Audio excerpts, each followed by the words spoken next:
I faldoni di documenti processuali sul disastro del Vajont non torneranno all'archivio dell'Aquila, ma resteranno nella terra che ha vissuto sulla propria pelle il disastro di 60 anni fa.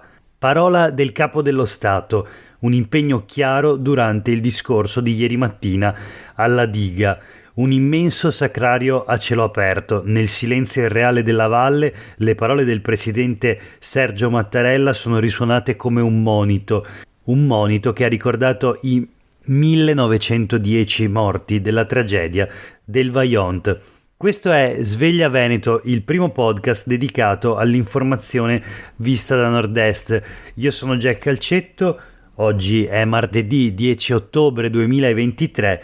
La prima notizia del giorno riguarda il 60° anniversario della tragedia del Vajont, la strage che ha visto appunto 1910 vittime 60 anni fa, ma la Repubblica non dimentica, scrive Marco Galvi per i quotidiani del gruppo Gedi nell'articolo a doppia pagina che ha un titolo importante: l'impegno di Mattarella, gli atti del processo restano a Belluno. Siamo qui, ha detto il Capo dello Stato, a rendere memoria alle persone, quelle che sono morte il 9 ottobre 1963, quelle sopravvissute, quelle che hanno dovuto lasciare le loro case e quelle che hanno lottato strenuamente per ricostruirle, per rimanervi.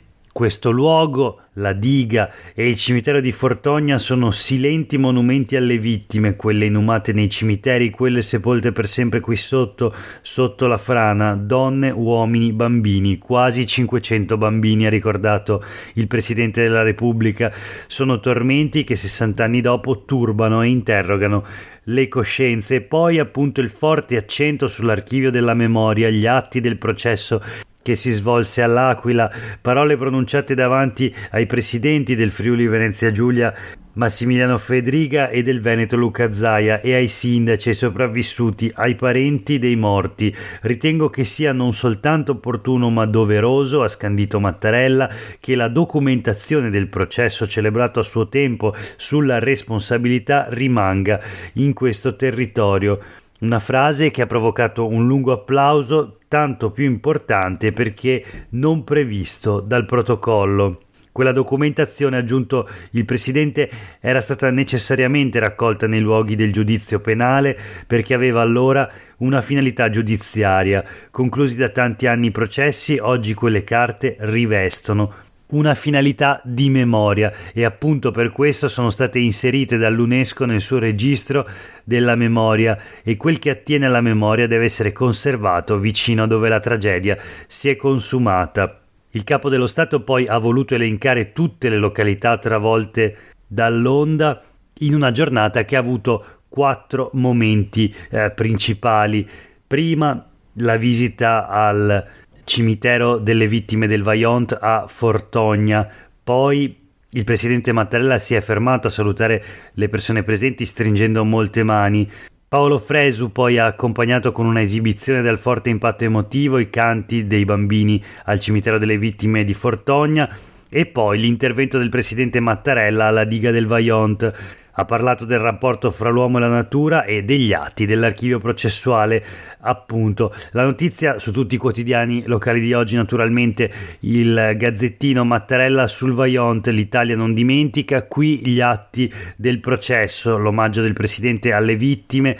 Rispettare l'ambiente è garanzia di vita, dare sicurezza alla nostra comunità significa apprendere la lezione dei fatti. Il Capo dello Stato indica la soluzione alla contesa con l'Aquila sui fascicoli: oggi rivestono soltanto una finalità di memoria e quindi devono rimanere a Belluno. Vediamo il Corriere del Veneto: il ricordo del Vajont, la cerimonia Mattarella sulla diga maledetta, parla di pesanti responsabilità umane. Il Capo dello Stato sui luoghi della tragedia: rispettare la natura è garanzia di vita. Il nodo dei documenti: ieri il ministro Ciriani ha promesso una strada veloce per la collocazione delle carte.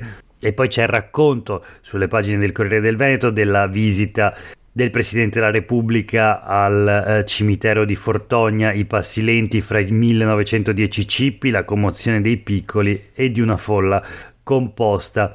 Ma troviamo un'altra notizia a margine del resoconto della giornata di ieri, una notizia comunque connessa alla vicenda del Vajont e soprattutto al tema della memoria di questa tragedia, di questa strage causata dall'uomo, ricordiamolo. Torniamo sulle pagine del Gazzettino, siamo a pagina 10 e vediamo questo titolo: l'altra diga, Belluno contro la regione sull'ipotesi Vanoi. Zaia dichiara nessuna superficialità.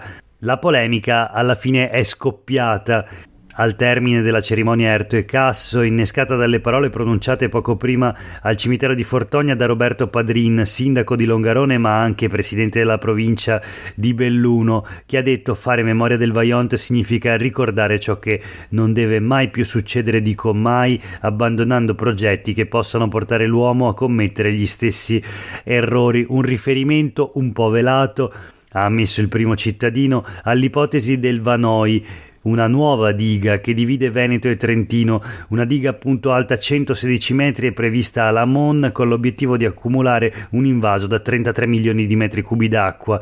Il piano è stato inserito dalla Regione del Veneto nella lista delle 6 grandi opere segnalate come prioritarie alla cabina di regia nazionale sulla siccità.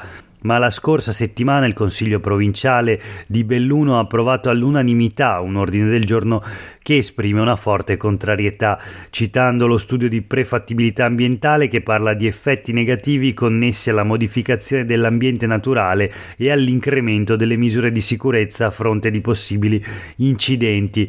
Pronta la replica del presidente della regione Luca Zaia, che dice: non c'è nessuna posizione fondamentalista, cercheremo di capire i termini, non bisogna fare nulla con superficialità, non si scherza con il fuoco ma neanche con l'acqua. Insomma, Zaia cerca di cavarsela con un giro di parole, ma la questione rimane aperta, quella della nuova diga del Vanoi, un progetto al quale, come abbiamo visto, la provincia di Belluno, il territorio quindi è completamente contrario, ma la regione l'ha inserito in quelli fondamentali, in quelli prioritari per il contrasto alla siccità.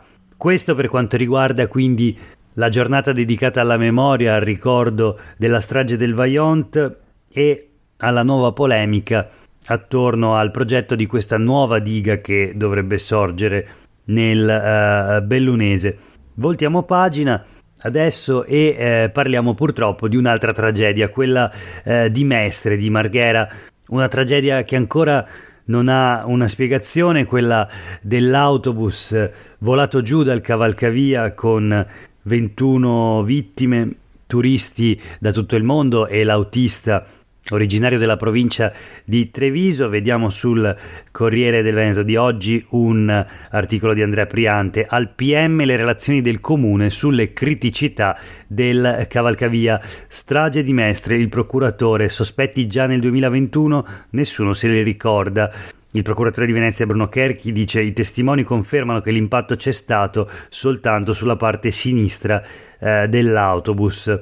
Abbiamo acquisito alcuni documenti dal Comune di Venezia, ha spiegato ieri il procuratore veneziano. Si tratterebbe degli atti relativi ai lavori di sistemazione dell'infrastruttura avviati nei mesi scorsi, progetti relazioni, compresa quella redatta nel 2017 dai tecnici che nelle loro indagini conoscitive e strutturali indicavano la necessità di sostituire i guardrail su entrambi i sensi di marcia, insistendo sull'esigenza di adeguare le barriere di sicurezza alle norme attuali.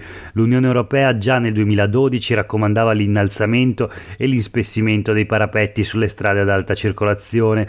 I tecnici ancora segnalavano casi di ammaloramento delle fasce metalliche dovuti agli effetti degli agenti aggressivi esterni. Erano vecchi e arrugginiti, insomma.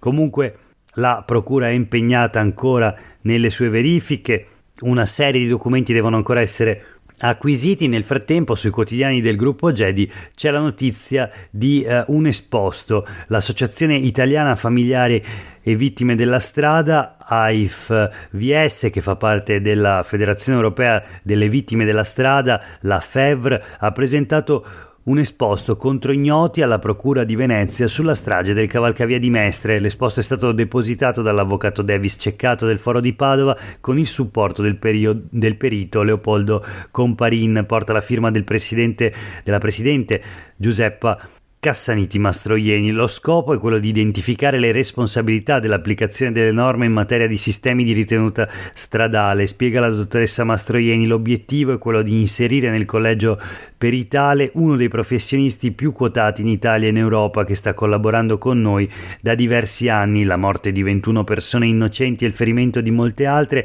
sia un forte richiamo alla responsabilità delle istituzioni per porre fine alle stragi stradali. Il focus dell'esposto riguarda il rispetto del compendio normativo del sistema di ritenuta presente sul ponte. Viene riportato nell'esposto un testo virgolettato, che compare come virgolettato sui quotidiani del gruppo Gedi, è assodato che quel guardrail non rispetta l'attuale compendio normativo e che il gestore della strada non poteva non saperlo e non può dichiarare che è a norma solo perché costruito molti anni fa. Il varco presente doveva essere chiuso a norma di legge, tant'è vero, come evidenziato dalle immagini, che il guardrail di ripresa, tra l'altro privo di terminale speciali, non a norma, ha trafitto il bus. Insomma, questo in sintesi l'esposto. L'articolo è di Carlo Mion, il titolo: il guardrail non è a norma, il bus non poteva passare. Secondo l'Associazione Italiana Famiglie Vittime della Strada, il gestore del tratto non può sottrarsi alle responsabilità e chiede, sempre l'associazione, se la segnaletica con i divieti fosse corretta. Il mezzo era troppo pesante per il livello di sicurezza del cavalcavia, secondo l'associazione. Questo per quanto riguarda la tragedia di Marghera. Chiudiamo la rassegna stampa di oggi con un'ultima notizia dal Gazzettino. Veneto, col caro vita estivo perso un turista su 10. I dati sono presentati dalla regione a By Veneto, uno degli appuntamenti internazionali più importanti in termini di promozione, valorizzazione e pianificazione turistica. L'assessore regionale al turismo ha dichiarato che per fine anno la stima è di superare i dati record pre-Covid per quanto riguarda le presenze turistiche. Il primo semestre è infatti in aumento sul 2019, 80,5% il tasso di occupazione delle strutture ricettive balneari in estate, più 0,8% gli arrivi turistici in Veneto nel primo semestre di quest'anno rispetto al 2019. Quindi nel 2023 il Veneto dal punto di vista turistico era partito alla grande, tanto da superare il record del 2019, ultimo anno dell'era pre-pandemica, scrive Alda Vanzan sul Gazzettino. Arrivi più 0,8%, presenze più 0,2%.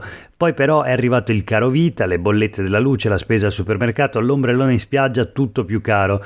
E tra luglio e agosto, soprattutto nelle località balneari venete, si è assistito ad un calo considerevole di ospiti, anche il 10% in meno, un fenomeno su cui hanno influito vari fattori, non ultima la scelta della Germania di dare un bonus di 800 euro a famiglie che sceglievano di trascorrere le vacanze in patria. Insomma, effetto caro vita anche sul turismo, ma effetto anche di queste scelte di protezionismo turistico, potremmo dire, se non di sovranismo turistico, effettuate dalla Germania. Per oggi è davvero tutto, grazie per aver ascoltato questa puntata di Sveglia Veneto. A tutte e tutti voi una buona giornata.